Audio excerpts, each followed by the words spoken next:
Hello, welcome back to Dry Creek Beekeeping. So today we're going to be going through the first few steps of grafting queens. So what I'm going to be doing first is making a cell starter colony.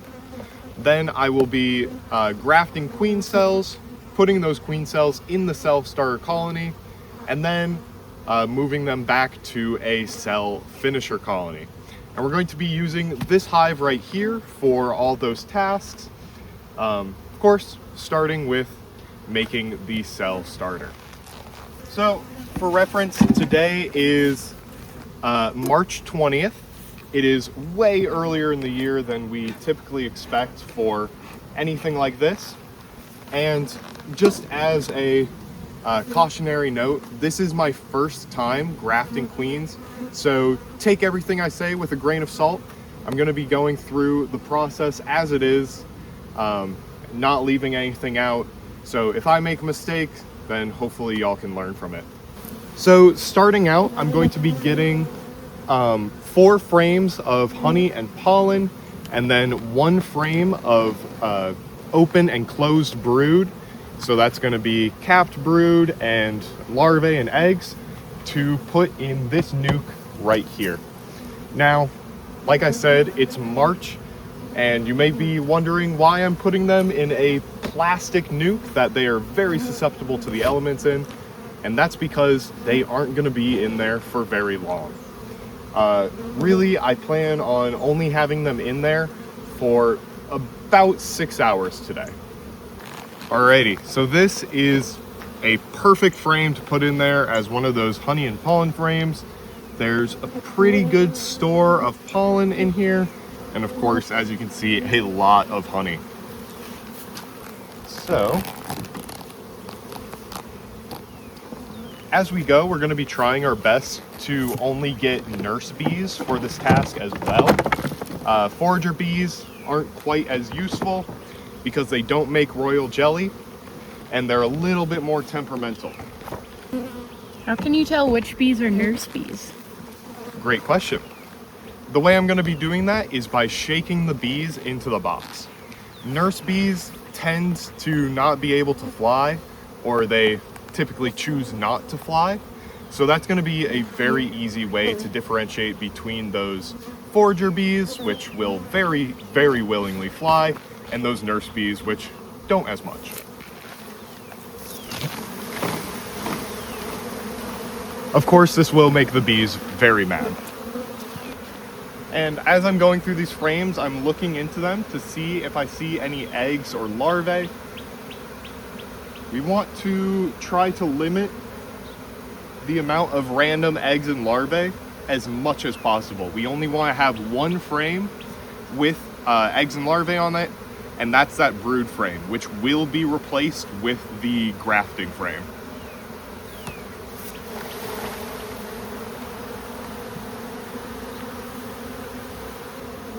And of course, I'm also looking for the queen. Speaking of, here she is just now. There is the queen of the hive.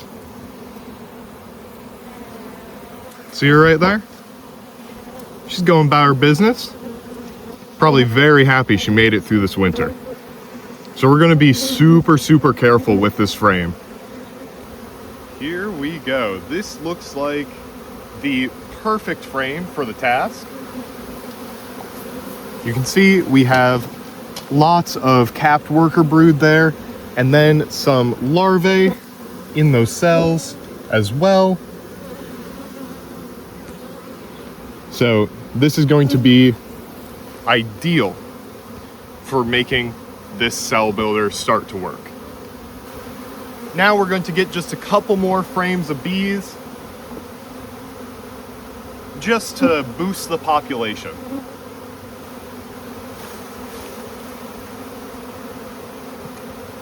So move these girls aside, and then close it right up.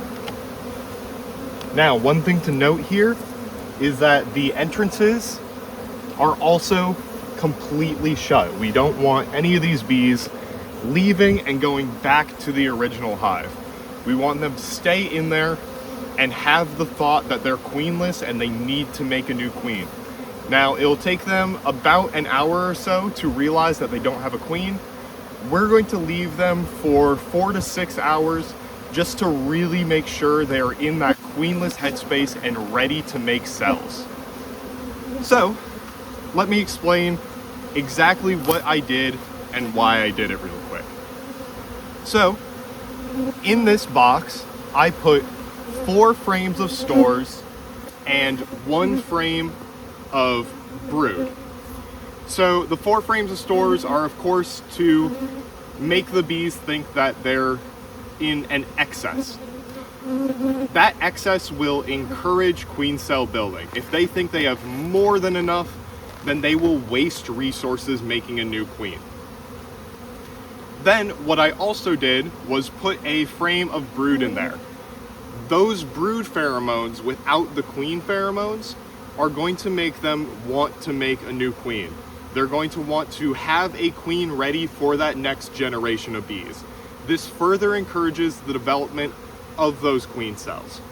Of course, that frame of eggs and brood will be removed from the hive once I have those cells grafted, so they are making only the grafts that I want them to make and nothing else.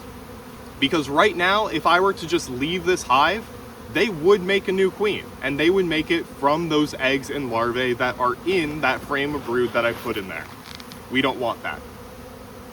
So I'm going to come back in 4 to 6 hours, and I'm going to start on the next steps of the process, which are making the queen grafts, and then also making the queen right cell builder as well. So it's been about 6 hours now, and we are back here in the yard, and we're going to start on the queen grafting. So the way this is going to go is I'm going to grab a frame, shake some bees off, and then I'm going to take it inside to do most of the grafting work, because it's very hard to do with big gloves on, and I really want to be able to see what I'm doing. So we're actually not going to be grabbing any frames of brood from this hive. We've messed around with it enough today. We're actually going to be working with this hive over here. I took a look at this hive yesterday, and they were doing very well. So I know right where the brood is and which frames I want to grab. This frame looks just about perfect. So we are going to shake the bees off of this frame and then head inside with them. And I will just leave this hive open while I'm gone. It's a very warm day, so they'll be fine. So we are looking for very, very young larvae. So I'm going through here. I'm gonna look for super young one. Just to show you how small that larvae is. Then we're just going to very, very gently put this larvae into the cup. All right, so I got all of the grafting done. The frame is done. They are color coded by when I did them first. Ultimately, it was not bad. It was pretty difficult, but after a while, you start to get the hang of it. Now, we have to be quick, and we're gonna go out into the yard and put these cells into the cell starter hive. So, let's go. All right, so now I'm opening the nuke here. This is the cell starter nuke, and I'm going to take out this frame of brood, shake the bees off of it, set this off to the side,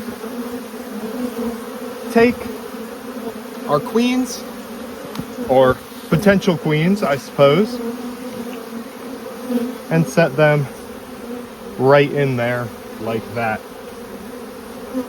Now I'm going to go ahead and close this hive right back up. And there we go. That was quite the process for just a couple of seconds of action there. But we are done. Okay, so as I finish putting this hive back together, let me explain some things that I don't think I did. So I was using a Chinese grafting tool. It has this plastic tip that you dip into the cell and it scoops up the larvae along with the royal jelly, and then you can scrape it off of that into the cell using the little push button mechanism on it. And that is how we were doing that. So I ended up grafting 60 cells. And when I post another video on this topic, it's going to be in about 2 weeks or so, and it'll be going over the success of this initial grafting. So we'll see how many cells end up making it through this initial grafting process and get turned into actual queen cells. So I'll be very interested to see how I did. When I started, it was very difficult understanding the process of how to get those larvae out, but as I went on, it got easier and easier until towards the end I was kind of getting into a rhythm there. Now You should do more. it was a painful process, absolutely a painful process. It strains your back so much to be bending over those cells like that. I know there are guys that have like stands, like those professional queen grafters, but I'm not quite at that point yet. Again, this was my first time doing this, and more than likely it did not go very well. So we will see. Now in 24 hours, I'm going to be coming back out here and I'm going to be taking that frame of queen cells and I'm going to be moving it into a cell finisher hive. So the cell starter just gets those cells going, turns them into queen cells. Then the cell finisher is a super strong hive that can continue to provide resources to those queens to get them to the point where we can take them out of the hive and put those finished queen cells into mini nukes or full-size nukes. But that's pretty much all I have for today, so let's go to 24 hours from now. All right, so it's been 24 hours now. We're back out here at the hives and we're going to check on the cell starter and set up the cell builder hive. So to set up the cell builder, it's not that difficult. We have this queen excluder here. We're going to put this right here in the hive, and then the upper half will be quote unquote queenless, so they'll be more encouraged to build those queen cells, and the bottom part will still have the queen and making production. All right, so one thing that we're going to want to check is to make sure that the queen is not in any of these upper frames. I kind of doubt she will be, but yesterday when we were going through this hive, she was, so we just gotta make sure. She did lay a couple of eggs in here, which might not be ideal, but I'm not gonna remove them because there's only like, I can only count 5 on this entire frame. So that's not gonna affect the cell builder that much. You can always just take that one frame out too.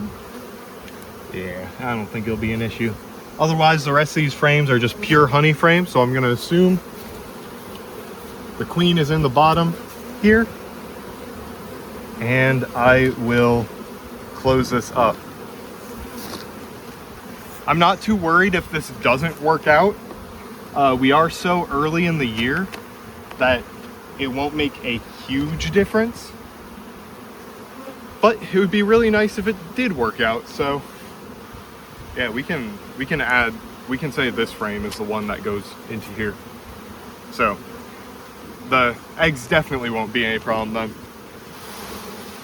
Alrighty, now let's open up the cell starter and see what we got.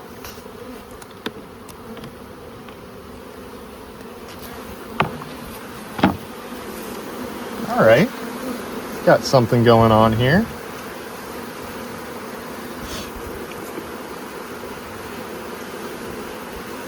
Oh boy.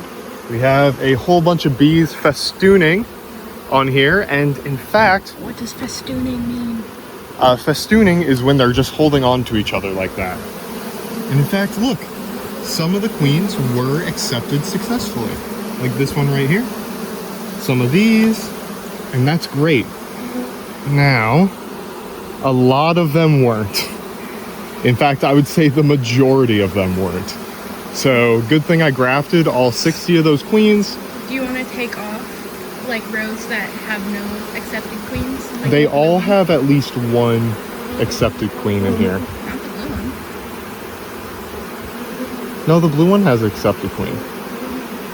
Wait. See the one with a rim on it? Nice. Yep. So, I know we're not supposed to tilt these frames, but I was being gentle enough that I don't think it'll be an issue. There are maybe 10 accepted queens out of those 60. So, You suck.